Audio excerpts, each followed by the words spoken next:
Hey folks, how you doing? We're here with Wyatt Ellis. This is kind of an interesting interview that I've wanted to make happen for a while. Wyatt is an awesome player, awesome mandolin player, awesome guitar player. We met, I think, in a corridor next to the elevators at IBMA one year. Come on in, Wyatt!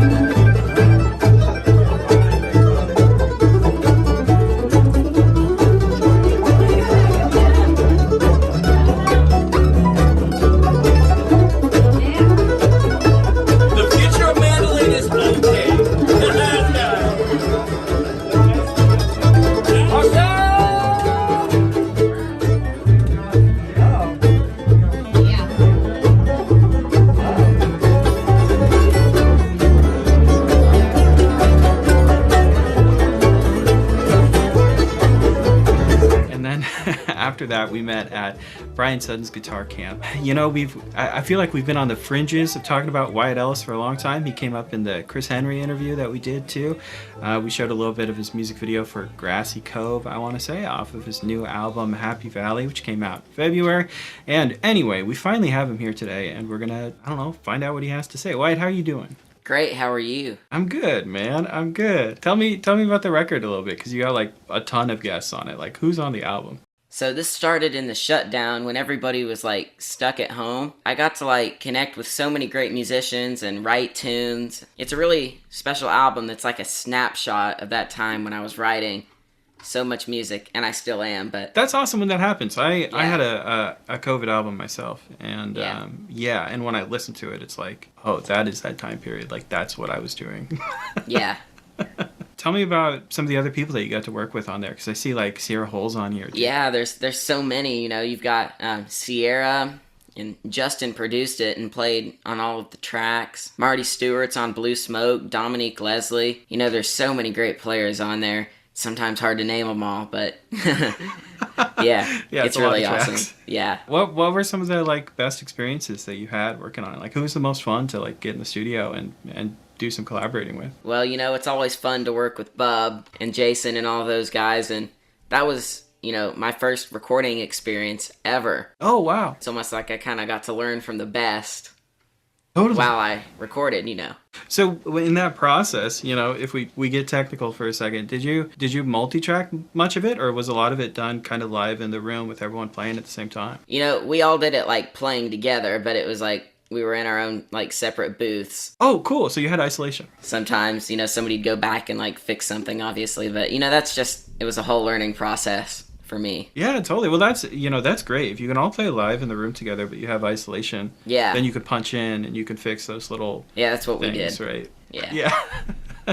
I don't know much about it still, but Bela Fleck always says that you know, if you sit down and you record all these tracks in the studio and you just try to get the best take, the problem is that when you take it on the road and you play it for like, you know, a couple weeks, then you'll be playing it better than the record. Yeah. So when you go to record the record, you take every advantage you get. If you got to punch in, you got to fix a couple notes, like, do it, because you're going to get so much better at the material because you just keep playing it, right? Yeah, like, I recorded the record, like, a couple of years ago. At this point, I'm like, man, I could really play this a ton better now. Yeah, it's funny how that works, right? You just, like, you just keep growing as a musician, and, you know, it's funny that when you record records, it's like, not when you've played the material a million times. It's when the material's fresh. I've seen tons of footage of you hanging out with Sierra Hole. Are you guys buddies? Is she like a teacher to you? Like, what's that relationship like?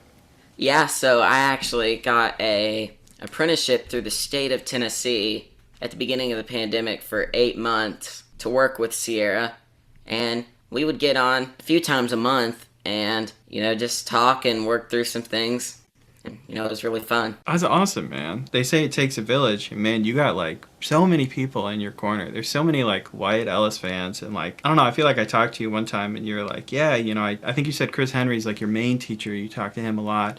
You also, you know, you talk to Sierra, you talk to so-and-so, you know, like, you got all these people that you kind of, like, bounce ideas around. And that's awesome to have a team like that. So many mandolin players that have been influential on my style and have helped out a lot. That's so cool, man. And I imagine some of them are on the record, right? Oh, yeah. Most of them. So, it's kind of become tradition for us to torture well-known musicians. And, oh, no. Yeah. If you've been following the challenge recently, we sat down Jake Eddy and we had him play a fiddle tune while we kept removing strings from his guitar. I don't know if you saw that. We had Trey Hensley do a bunch of musical impressions, and we tortured all of the instructors ourselves, myself included, with No Capo, No Problem. where Yeah, we I had saw to that play one, yeah. fiddle tunes, yeah, in random keys. That's not a problem for you though. You play mandolin. Yeah. On guitar, man, close to the nut. It's pretty difficult. Yeah. So I came up with a game for you really quick, and I actually think we're going to be using this game in some future interviews. So let us know if you like this one, because this may be the debut of it. I think you'll be able to see if I like it. We'll see. Here's the thing, man. Here's why I like the games, is that it's one thing for me to just sit here and be like, oh, Wyatt's a great player, like, you know, go listen to his record, blah, blah, blah. What the game does is it gives like proof to the audience. You don't know what's going to happen. You don't know how this works, right? But you're going to succeed, and that's going to be impressive. You know, when we did the No Capo, No Problem thing, we didn't know how that was going to go. And guess what? It went great. Like, we did pretty good. That's the thing. That's what I like, you know? Okay, so I have 5 fiddle tunes, and then I have 5 concepts. And the game is that you're going to pick a random fiddle tune by number and a random concept by number. We're going to put those 2 things together, and I'm going to ask you to play me 2 A parts using that idea. Now, the concepts are basically like things you would use in your improv. If you were improvising over a fiddle tune, you might use cross-picking or something. You might use a concept to like make your break better, and that's the idea here. So let's do our first round, man. Give me, pick a number between 1 and 5. 3. 3, okay. Pick another number between 1 and 5. 2. Okay, Big Sandy River and Double Stops is what you have chosen.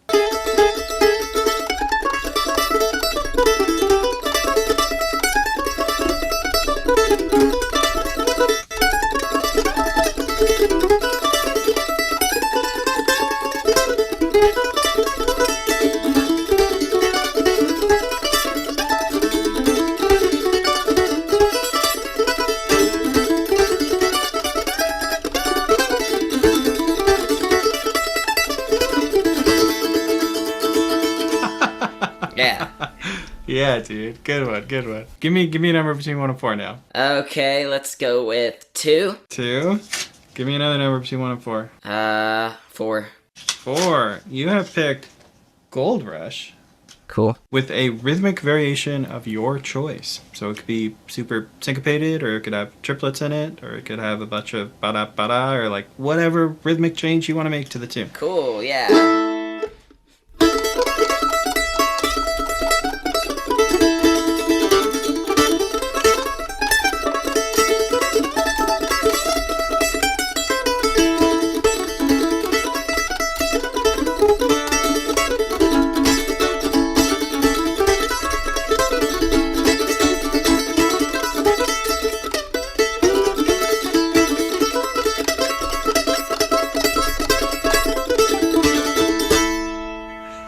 Yeah, that's awesome. Yeah. Man. All right, 1 and 3. Give me a number. Number 1 and number 2.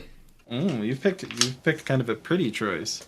Oh, no. Give me Angeline the Baker with like arpeggios with like chord tones. Okay, yeah. So...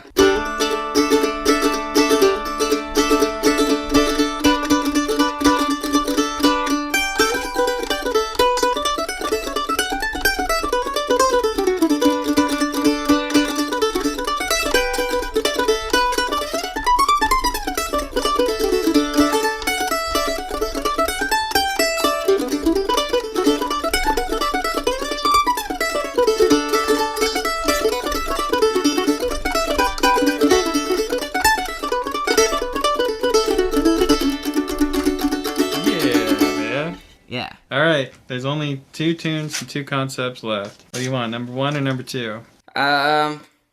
Number 2.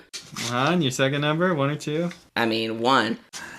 you picked a good one. I want you to play Saint Anne's Reel for me, but I want you to make it as chromatic as possible. Oh, interesting. Okay. Yeah, that's a weird one. Yeah, that's a really weird one.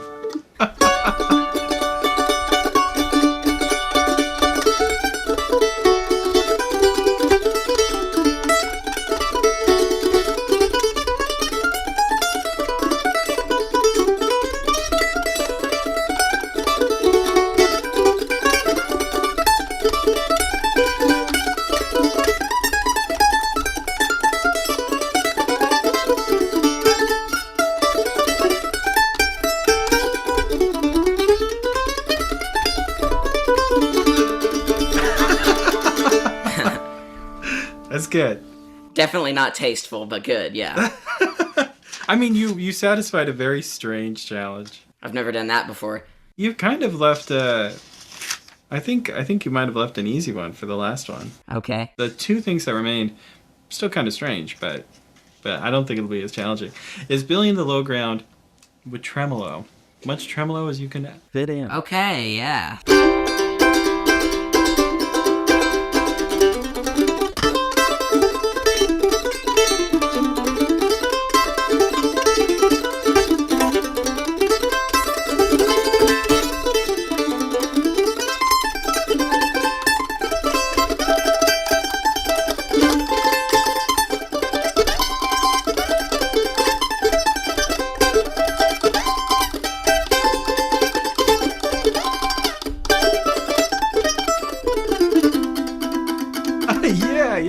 Yeah, that's weird. That's really weird. Yeah. But like tremolo's, like, you're a mandolin player. Like, that's easy. Yeah. You know, you do that like right away, even if you'd never do that in real life. Yeah. Dude, that was great. That was a screaming success. Good job on those, dude. Thank you. Yeah, it's like, this is a game that I play with students sometimes, by the way. This is something that happens in real life, right? Like, Brian Sutton talks about this all the time. And Brian's, like, done it to me when we're jamming, where I'll put something, you know, neat at the end of my break, and then Brian immediately, like, grabs that thing and, like, does way more of it. Like, he stole it from me, you know? And that's it's a so good way to cool. write tunes, too. Like, you steal from your A part into your B part. This is, like, I guess, like, a super nerdy way to practice that.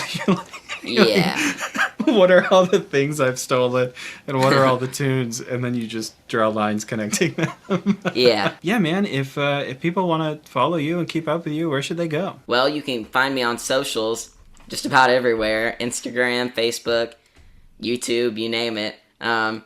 It's Wyatt Ellis or Wyatt Ellis Mandolin on any of those. And I have a website called WyattEllis.com. Awesome, man. You got any big shows coming up? Yeah, so I just got to play Big Ears Festival here in Knoxville and open for Marty Stewart and do a lot of great things this past month. And I'll actually be doing stuff like Gray Fox and the Earl Scruggs Music Festival and many more awesome festivals this summer. Awesome, man. I think I'm going to be at the Earl Scruggs Fest, so I'll probably see you there.